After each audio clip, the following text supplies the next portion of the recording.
Bonjour et bienvenue dans cette nouvelle vidéo. Je suis Christian Iloga pour vous servir. Je suis spécialiste de la reprogrammation mentale, spécialiste du changement. Alors pourquoi la reprogrammation mentale? Je vais prendre une simple analogie. Vous avez certainement un ordinateur, vous connaissez quelqu'un qui a un ordinateur, ou du moins aujourd'hui chacun de nous a un smartphone. Peut-être que c'est celui que vous tenez entre vos mains maintenant. Pour qu'il fonctionne, celui-ci a besoin d'un système d'exploitation. Et le système d'exploitation, c'est l'ensemble des programmes de base qui vont permettre le fonctionnement de votre ordinateur ou de votre smartphone. Et c'est grâce au système d'exploitation que vous allez pouvoir installer les autres applications. Par exemple, votre système d'exploitation pour votre smartphone, c'est soit Android, soit iOS.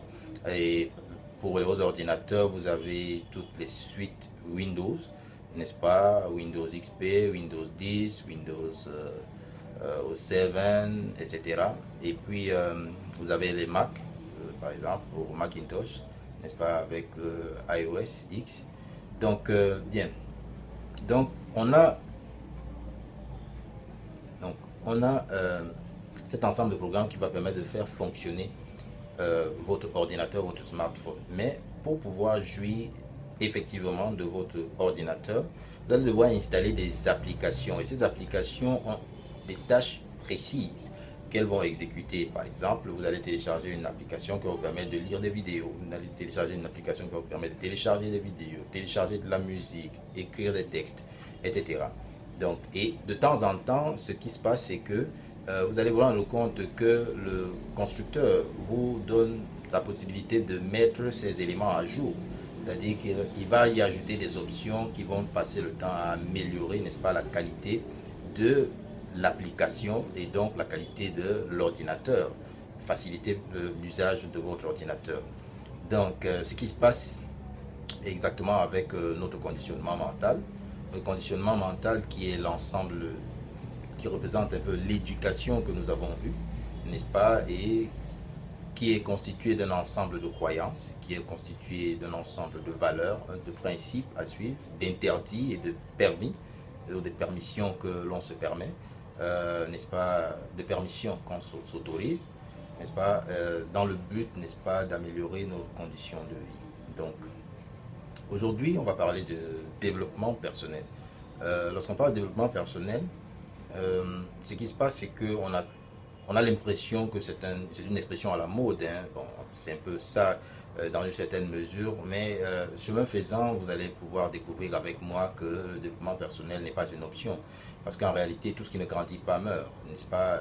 Vous avez aujourd'hui un âge que vous n'aviez pas hier, ou il y a quelques heures, ou encore il y a quelques années. Vous avez une physiologie, une physionomie qui n'est pas celle que vous aviez il y a 1 an, 2, 3 ou 4 ans, simplement parce que vous avez grandi et vous êtes développé. Il y a eu du développement.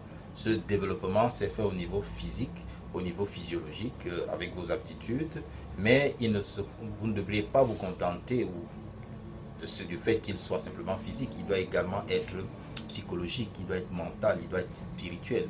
Parce que c'est ainsi qu'on parvient à trouver le sens, n'est-ce pas, à sa vie.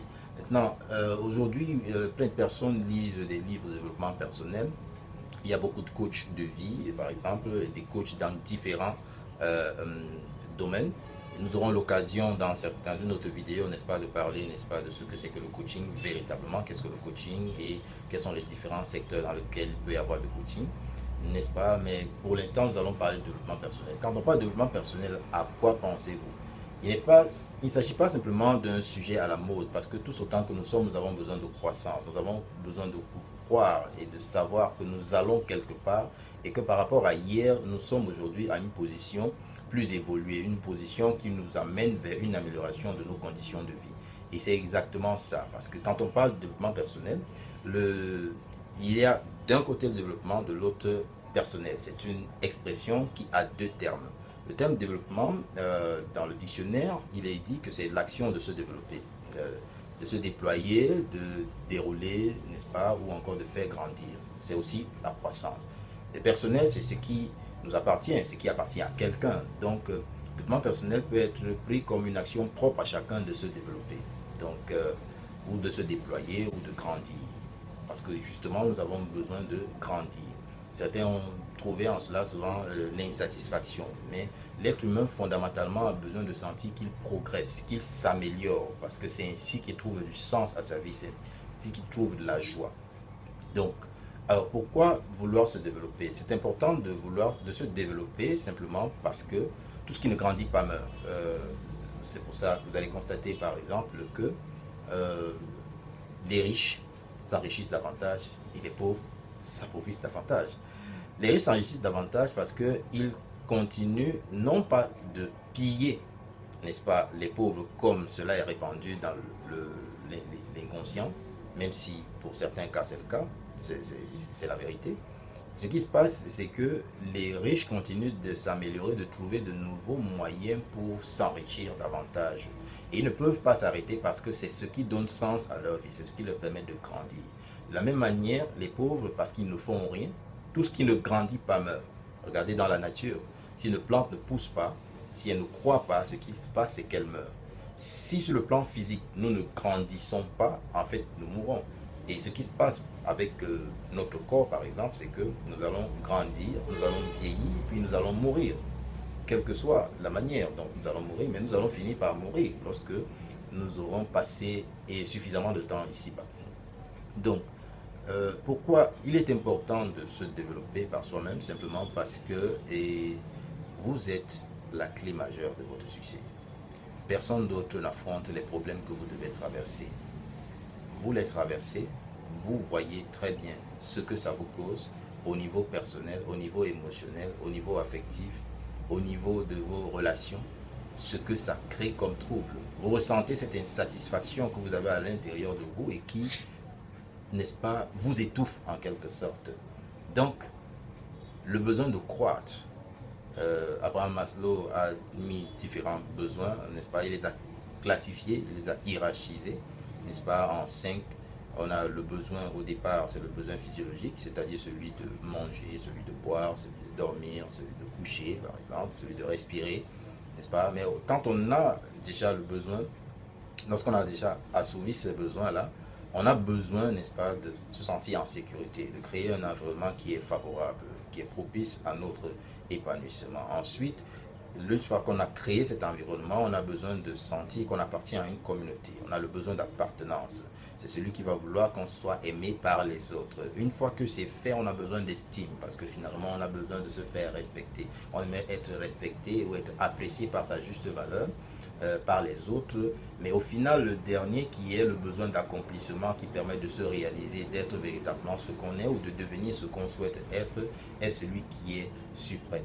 Donc, le développement personnel, il est différent de la psychothérapie. Je me souviens qu'il y a quelque temps encore, lorsque j'ai dit à une enseignante d'université que j'étais un professionnel de développement personnel, elle a dit oh, ben, moi j'ai un problème avec ça.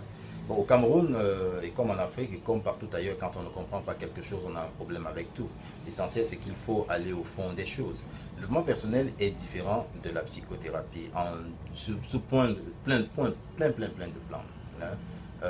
Déjà, le développement personnel, c'est pas la psychothérapie. Et il faut savoir que quand on parle de psychothérapie, ça veut dire que vous avez déjà affaire à un malade. Donc, entre le psychothérapeute et la personne qui le consulte, c'est relation entre un médecin et son patient. Ce qui n'est pas le cas entre un coach et son client, déjà, dans la perception. Vous avez également le fait que quand vous contactez un psychothérapeute, ça veut dire que vous voulez guérir de quelque chose, ce qui n'est pas le cas lorsque vous rencontrez un coach de vie ou un coach de business, non. C'est que vous sentez le besoin de progresser, de réaliser quelque chose. Ça veut dire que pendant que le psychothérapeute, lui, il va se concentrer sur votre passé pour rechercher la cause de votre état de malaise, de mal-être actuel, le coach, lui, il va prendre le présent et le futur que vous voulez atteindre et il va vous aider à trouver le chemin qui vous correspond le mieux au regard de vos aptitudes, de vos attitudes, vos habitudes, de vos qualités pour pouvoir atteindre cet objectif. Vous voyez déjà que c'est fondamentalement différent. Donc, le développement personnel n'est pas un effet de mode, il faut le savoir, simplement parce que, comme je vous l'ai dit un peu plus tôt, tout ce qui ne grandit pas meurt et on ressent tous le besoin de croître, le besoin de grandir, le besoin de nous améliorer. Donc le développement personnel va être simplement un processus qui vise à l'amélioration de la qualité de notre vie à travers l'implémentation, n'est-ce pas, d'un certain nombre d'activités qui vont faciliter la connaissance de soi, qui vont permettre de valoriser nos talents et nos potentiels, qui vont nous permettre de réaliser nos aspirations et réaliser nos rêves. Il est véritablement important que vous choisissiez, n'est-ce pas, la voie du développement personnel et que vous ne continuez pas de subir la vie. Parce qu'on a tous besoin de changement à un moment et il est important de faire le bon choix et afin de ne pas de faire partie du lot de ces personnes qui sont ce que j'appelle des frustrés. Vous savez que vous avez plus de pouvoir que vous pensez sur votre vie. J'aime bien le dire, c'est que j'aide mes clients à reprendre le contrôle sur leur vie. Vous savez, à un moment ou à un autre, on a cette impression de subir la vie. Mais si on subit la vie, c'est simplement parce que souvent, on ne va pas quelque part. Et quand on ne va pas quelque part et qu'on n'a pas tracé un chemin, on n'a pas un plan d'action pour pouvoir réaliser ce rêve et qu'on subisse la vie, on a l'impression que le monde nous en veut et que nous avons le monopole de la souffrance. Eh bien non. Eh bien non. Vous avez le choix entre choisir de grandir ou celui de vous morfondre. Mais souvenez-vous-en, si vous ne grandissez pas, vous régressez, car il n'y a pas de stabilité. Vous pouvez le constater avec les électrocardiogrammes. La vie, on a souvent dit, elle est en dents de scie. Il y a des hauts, il y a des bas, il y a des joies, il y a des peines, il y a des plaisirs, il y a des douleurs, il y a le bonheur, il y a le malheur. L'un ne va pas sans l'autre. Il y a des saisons là-dedans aussi. Cela fera peut-être certainement l'objet d'une autre vidéo, n'est-ce pas? Mais il est important que vous compreniez dès aujourd'hui qu'il est important que vous vous mettiez en chemin. Car finalement, nous sommes tous en chemin. Car nous sommes tous ignorants de quelque chose. Merci pour cette vidéo. Si elle vous a plu, n'hésitez pas à la partager, n'est-ce pas? Et à me faire des retours. Merci et bonne journée.